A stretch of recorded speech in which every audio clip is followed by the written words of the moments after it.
Seperti yang kita tahu, banjir seringkali mengganggu kehidupan kita setiap tahun. Tetapi, kita masih tidak bersedia. Kita harus berubah. Minggu lalu, saya telah menghadiri latihan kesiapsiagaan bencana banjir oleh pihak Global Environment Centre, Yayasan Petronas dan Agensi Pengurusan Bencana Negara, NADMA, serta Angkatan Pertahanan Awam Malaysia, APM. Saya ingin berkongsi dengan anda semua langkah-langkah persediaan yang perlu diambil untuk menghadapi banjir. Air memerlukan ruang untuk mengalir dan berkumpul secara semula jadi. Namun, aktiviti manusia merosakkan ruang-ruang semula jadi ini meningkatkan risiko bencana banjir dan masalah berkaitan air yang lain. Aktiviti-aktiviti tersebut adalah perubahan iklim, penebangan hutan, pembuangan sampah di laluan badan air, penurapan tanah atau permukaan dan pembangunan di dataran banjir. Menyelesaikan masalah-masalah ini akan mengurangkan impak dan kerosakan banjir. Sungai berdekatan jabatan lama ni selalu melimpah. Jadi, kita elakkan kawasan ni dan arahkan penduduk ke tempat tinggi seperti di kawasan sekolah.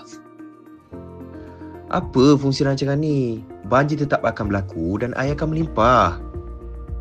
Kita boleh kurangkan halangan yang ada di laluan air seperti sampah dan daun-daun kering supaya aliran tidak tersekat dan air dapat mengalir dengan lancar. Idea yang bernas, Sarah. Kita perlu lakukan aktiviti jenguk kawasan atau town watching di kawasan kampung kita bagi menghasilkan peta bahaya banjir CBFHM dan Pelan Tindak Balas Banjir Berasaskan Komuniti CBFRP. CBFHM menekankan bagaimana komuniti tempatan boleh membangunkan peta sendiri menggunakan pengetahuan, pengalaman tempatan dan keadaan semasa.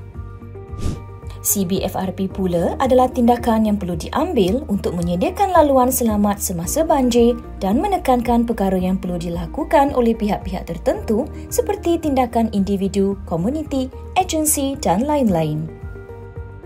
Untuk melakukan aktiviti-aktiviti tersebut, kita akan mulakan dengan tayangan video dan peta kawasan kepada penduduk. Seterusnya, penduduk akan dibahagikan untuk meneroka kawasan, mencatat risiko dan bahaya dan menandakan laluan selamat pada peta. Mereka juga akan menemu ramah penduduk tentang profil penduduk kampung. Semua kumpulan akan menghimpunkan maklumat dan berbincang untuk menambahbaikkan kawasan berisiko dan draft cadangan tindakan untuk membaik pulih. Akhir sekali, semua maklumat akan dikumpulkan di dalam peta laluan selamat banjir dan disebarkan secara digital. Imbas kod QR ini untuk panduan dan langkah-langkah berhasilan peta laluan selamat banjir berasaskan komuniti anda untuk keselamatan anda.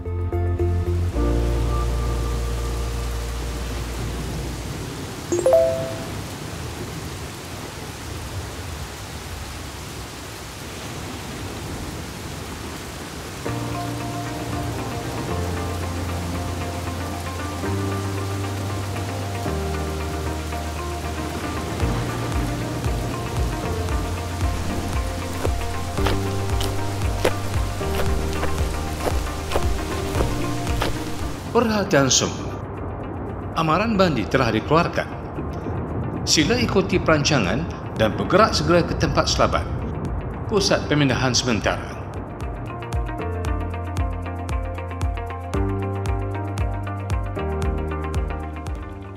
Sila berhubung dengan Pusat Kawalan Operasi Bencana Daerah untuk melaporkan situasi semasa banjir kepada pegawai daerah yang bertanggungjawab.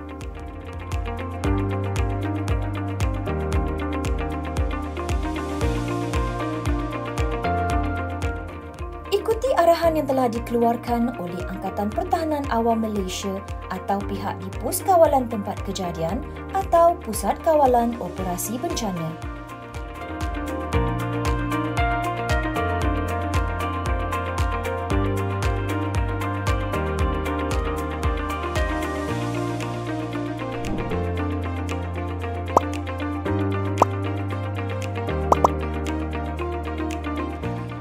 Jangan lupa untuk membawa sekali grab bag dan kit 72 jam anda ketika pemindahan.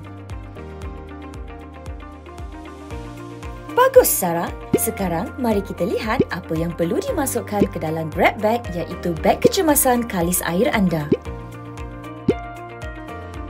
Grab bag merupakan beg persediaan kecemasan peralatan dan keperluan asas semasa bencana seperti peralatan kebersihan diri dan dokumen peribadi bagi komuniti. Kit 72 jam merupakan beg persediaan kecemasan keperluan asas kelangsungan hidup untuk tempoh 3 hari terawal bencana seperti makanan dan minuman.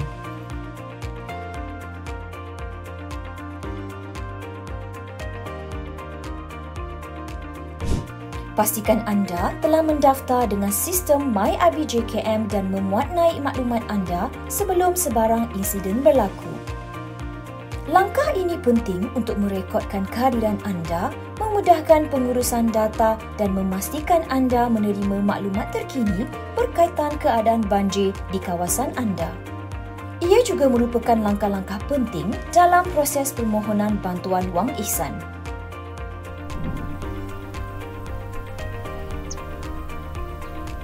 Apabila kembali ke kawasan atau rumah anda, tunggu arahan daripada pihak berkuasa sebelum masuk.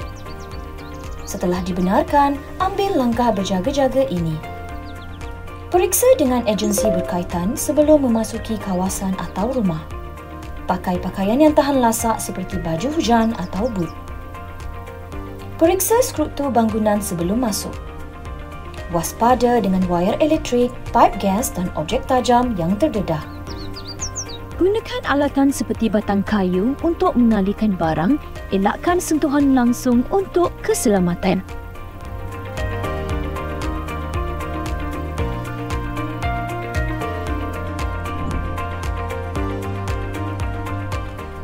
Berkat hasil aktiviti persediaan banjir, kerosakan di kampung dapat dikurangkan dan penduduk juga lebih berdaya tahan dalam menghadapi banjir. Ini benar-benar membuka mata saya dan seluruh komuniti. Ya, ini adalah langkah bijak dari pihak kita komuniti setempat. Marilah kita semua belajar daripada pengalaman ini dan terus bersiap sedia bersama. Mengurangkan kesan banjir adalah penting untuk melindungi komuniti. Mari kita sama-sama mengambil langkah persediaan menghadapi banjir.